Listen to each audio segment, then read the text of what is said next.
ไปเสื้อน้ำหนึ่งนะไปกวางซี่แม่ไปตัดแซ่เดี๋ยวกำลังขึ้นภูดินแดง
ไปถึงไปก่อน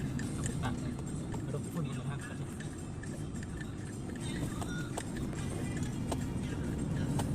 เสื้อจับนี้พวกแดดเก่าไปกันไปกัน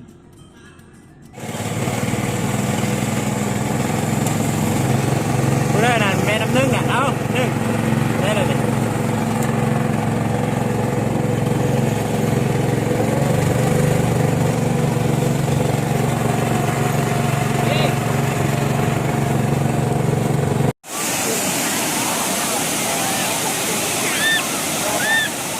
ว้าวกีฬาอาบน้ำ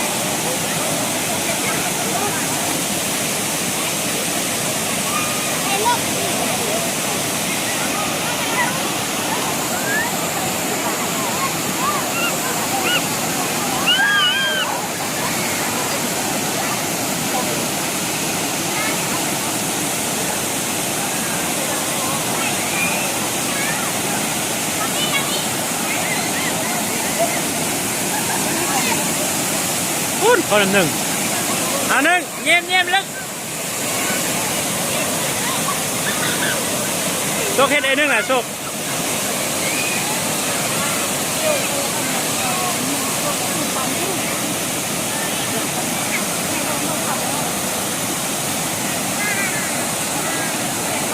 เนื้อแต่ป้า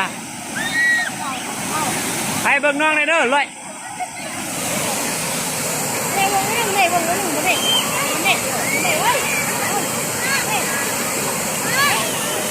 เตอ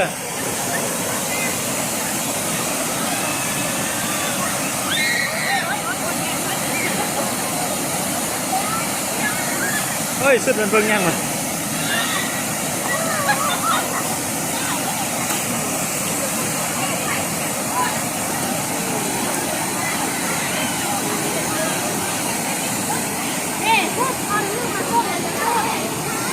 ไม่อ่ะ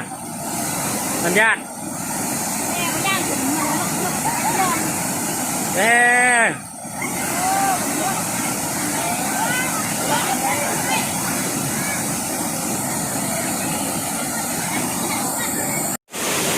เป็นกล้องไปเรียก